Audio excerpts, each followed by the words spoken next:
에스겔 41장. 그 사람이 나를 데리고 바깥 성소로 가서 그 벽을 재니 두께가 양쪽 모두 3미터였다. 입구의 너비는 5미터였고 입구 양쪽 벽의 두께는 각각 2.5미터였다. 그가 바깥 성소를 재니 길이가 20미터, 너비가 10미터였다. 그 후에 그 사람이 안쪽 성소로 들어가 입구의 벽을 재니 그 두께가 1미터였다. 입구의 너비는 3미터였고 양쪽 편 돌출된 벽 두께는 3.5미터가량 되었다. 그 사람이 안쪽 성소 끝에 있는 방을 재니 길이와 너비가 모두 10미터였다. 그 사람이 내게 말하기를 이 방이 가장 거룩한 곳인 지성소이다 라고 하였다. 그 후에 그 사람이 성전 벽을 재었는데 두께가 3미터였다. 성전의 3면 벽을 따라 나 있는 겹방들은 너비가 1.5미터가량이었다. 그 겹방들은 방 위에 방이 있어서 3층을 이루고 있었고 층마다 방이 30개씩 있었다. 겹방들은 벽의 힘으로 지탱된 것이 아니라 벽에서 나온 선반의 힘으로 지탱되었다. 성전 둘레의 겹방들의 구조를 살펴보면 위층으로 올라갈수록 넓어졌다. 그리고 아래층에서 가운데층을 거쳐 꼭대기층으로 올라가는 계단이 있었다. 내가 보니 성전 둘레의 지대가 다른 곳보다 3미터 더 높았는데 그것들은 겹방들의 기초를 닦아 그렇게 된 것이다. 겹방의 바깥벽 두께는 2.5미터였다. 성전 겹방들과 제사장의 방들 사이에는 넓은 공터가 있었는데 그 너비는 10미터였고 성전을 돌아가며 나 있었다. 겹방의 문은 공터 쪽으로 나 있는데 한 문은 북쪽으로 다른 문은 남쪽으로 나 있었다. 성전 주위에 이 공터의 너비는 2.5미터였다. 서쪽으로 성전뜰을 마주하고 있는 건물이 있는데 그 너비는 36미터였고 벽의 두께는 모두 2.5미터였고 건물의 길이는 45미터였다. 그 사람이 성전을 재었더니 길이가 50미터였다. 성전 뜰과 건물과 벽을 모두 합한 길이도 50미터였다. 성전 동쪽과 그 뜰의 너비도 50미터였다. 그 사람이 서쪽으로 성전 뜰을 마주하고 있는 건물과 겹방들의 길이를 재니 합해서 50미터였다. 바깥 성소, 안쪽 성소, 그리고 뜰을 마주보고 있는 현관, 그리고 문간, 좁은 창문들과 복도에 나무 판자를 대놓았는데 바닥에서 창문이 있는 곳까지 모두 나무 판자를 대놓았다. 안쪽 성소로 들어가는 입구 바깥쪽 위에 그리고 안쪽 성소와 바깥쪽 성소 둘레에도 나무 판자를 대놓았다. 그 나무 판자에는 날개 달린 생물인 구룹과 종려나무의 조각이 있었는데 구룹 사이에 종려나무가 있었고 구룹은 모두 두 얼굴을 가지고 있었다. 하나는 사람의 얼굴이었고 다른 하나는 사자의 얼굴이었는데 각각 종려나무를 바라보고 있었다. 성전 벽 전체가 다 이와 같았다. 성전 바닥부터 문 위까지 성소의 벽마다 종려나무와 날개 달린 생물인 그룹이 조각되어 있었다. 바깥 성소의 벽은 사각형이었다. 가장 거룩한 곳인 지성소의 정면에는 나무 제단처럼 보이는 것이 있었는데 높이는 1.5미터가량, 너비는 1미터가량이었다. 그 모서리와 받침대와 옆부분은 모두 나무로 되어 있었다. 그 사람이 내게 말했다. 이것은 여호와 앞에 놓는 상이다. 바깥 성소와 안쪽 성소에는 이중문이 나 있었다. 문마다 문짝이 2개 있었고 그것은 밀어서 여는 문이었다. 바깥 성소의 문에도 성전 벽에 새겨진 것과 같이 날개 달린 생물인 그룹과 종려나무 조각이 새겨져 있었다. 그리고 성전 현관 앞에는 나무 지붕이 있었다. 현관의 양쪽 벽에는 종려나무가 조각된 좁은 창문들이 있었고 성전 겹방들에도 돌출된 조각들이 있었다. 에스겔 42장. 그 사람이 나를 데리고 북쪽 바깥뜰로 나가 성전뜰 맞은편에 있는 방들로 갔다. 북쪽으로 문이 난 건물을 재니 길이가 50미터, 너비가 25미터였다. 성전 안뜰에서 10미터쯤 되는 지역과 바깥뜰 돌을 깔아놓은 반대편에는 각각 3층으로 된 복도들이 서로를 향하고 있었다. 방 북쪽으로는 통로가 있는데 너비는 5미터, 길이는 50미터였으며 문들은 모두 북쪽을 향해 나 있었다. 맨 위층의 방들이 가장 좁았는데 그것은 복도가 차지하는 면적이 1층과 2층보다 3층이 더 넓기 때문이었다. 이 방들은 3층으로 되어 있는데 뜰의 기둥과 같은 기둥이 없기 때문에 맨 위층의 방들은 아래층 방들보다 더 안쪽으로 물려서 좁게 지어졌다. 이 방들과 함께 바깥뜰과도 나란히 쌓인 담이 있었는데 담의 길이는 25미터였다. 바깥뜰로 향해 나 있는 방들의 길이는 25미터였고 성전을 마주보고 있는 방들의 길이는 50미터였다. 아래층 방들의 입구는 그 건물의 동쪽 끝에 있어서 뜰에서 방 안으로 들어갈 수 있게 되어 있었다. 바깥뜰의 벽과 나란히 남쪽에도 방들이 있었는데 이 방들은 성전뜰에 인접해 있었으며 바깥 벽을 마주보고 있었다. 그리고 이 방들 앞에는 통로가 있었는데 그 모양이 북쪽의 방들과 같았다. 길이와 너비가 같았고 출입구와 모습도 같았다. 모든 방으로 통하는 통로의 동쪽 끝에는 문이 있었다. 그 사람이 내게 말했다. 성전뜰을 마주보고 있는 북쪽과 남쪽 방들은 제사장들의 방인데 여호와께 나아가는 제사장들이 가장 거룩한 제물을 먹는 곳이며 제사장들은 그곳에 가장 거룩한 제물, 곧 곡식 제물과 죄를 씻는 속죄 제물과 허물을 씻는 속건 제물을 놓는다. 그것이 가장 거룩한 장소이기 때문이다. 한번 거룩한 지역 안에 들어가면 제사장들은 그곳에서 봉사할 때 입던 옷을 벗어놓은 뒤에야 성전 바깥들로 나갈 수 있다. 이는 그 옷들이 거룩하기 때문이다. 다른 옷으로 갈아입은 뒤에야 제사장들은 백성들이 있는 곳으로 나갈 수 있다. 그 사람이 성전 안쪽을 다 잰 다음에 나를 데리고 동쪽 문으로 나가서 성전 주변 지역을 쟀다. 그가 자를 가지고 동쪽을 재니 그 자로 250m였다. 북쪽을 재니 북쪽도 250m였다. 남쪽을 재니 남쪽도 그 자로 250m였다. 서쪽으로 돌아가서 서쪽을 재니 그곳도 250m였다. 그는 이렇게 성전 사방을 다 재었다.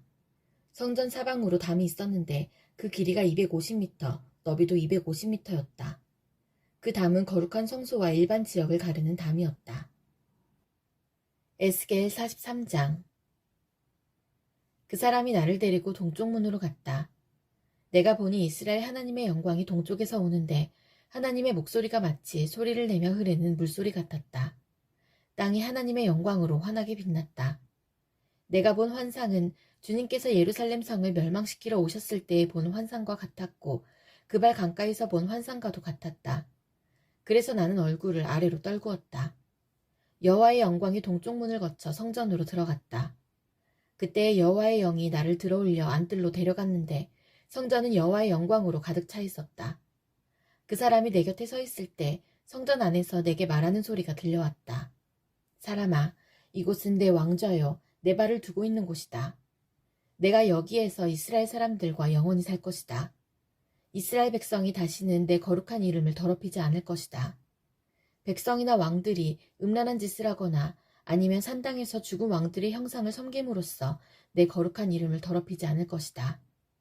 그들은 자기 문간을 내 성소의 문간과 나란히 만들어 놓고 자기 문설주를 내 문설주와 나란히 만들어 내 거룩한 이름을 더럽혔다.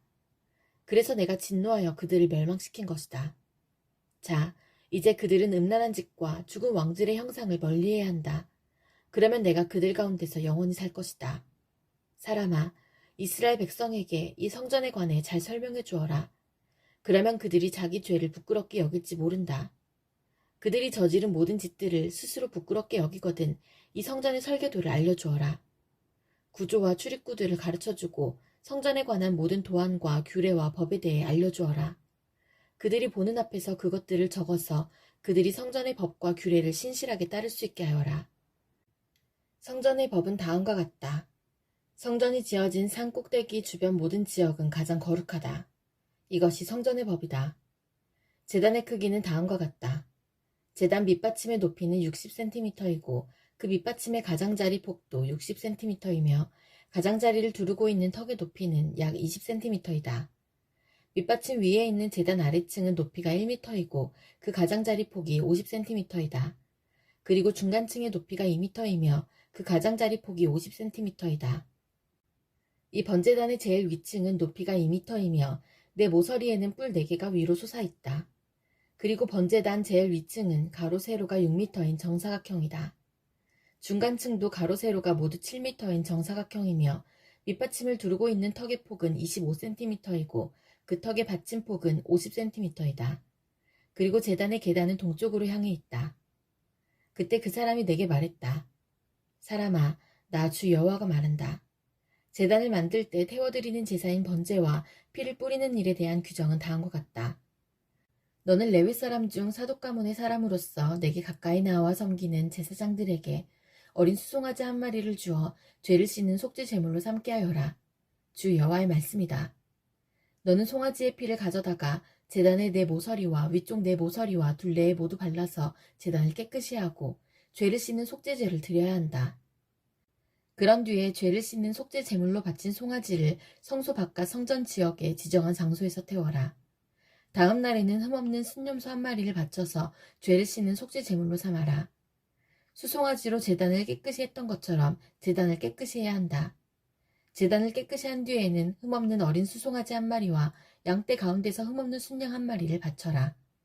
내가 그것을 여호와 앞에 바칠 때에 제사장들은 그 위에 소금을 뿌린 다음 여호와께 태워드리는 번제물로 바쳐야 한다. 너는 7일 동안 날마다 순념소를 드려 죄를 씻는 속죄 제물로 바쳐야 한다. 그리고 흠없는 수송아지와 양떼 가운데서 순양을 준비해야 한다.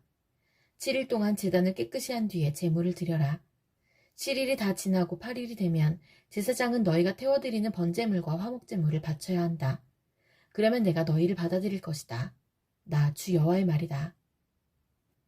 에스겔 44장.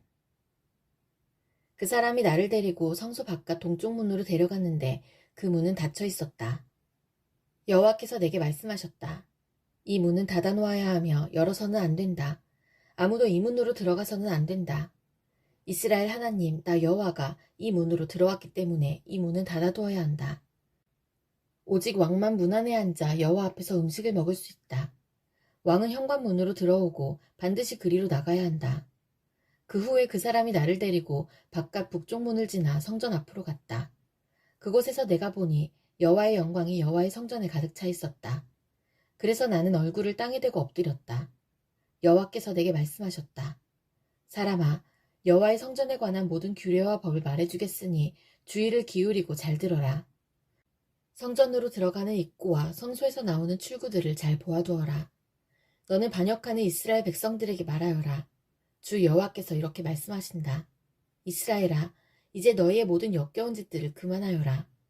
너희는 마음과 몸에 할 일을 받지 않은 외국인들을 내 성소에 데려왔고 음식과 기름과 피를 내게 바칠 때 그들을 성소에 있게 하여 내 성전을 더럽히고 내 언약을 깨뜨렸다.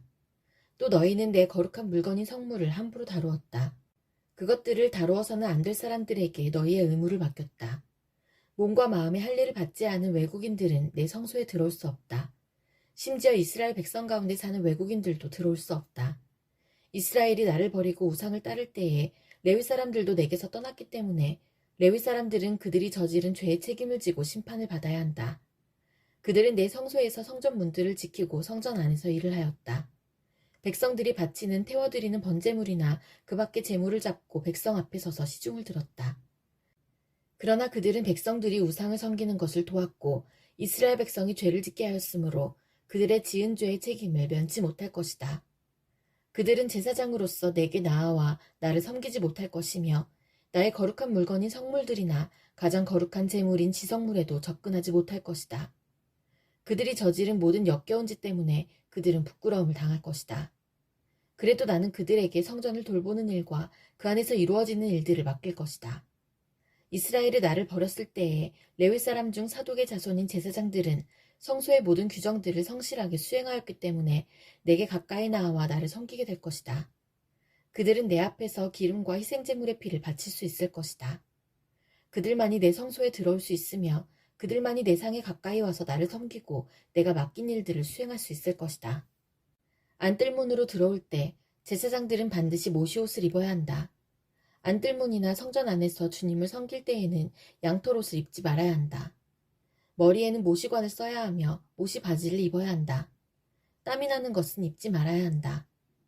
그들이 백성들이 있는 바깥들로 나갈 때는 나를 섬길 때 입던 옷을 벗어서 구별된 방에 두고 다른 옷으로 갈아입고 나가야 한다.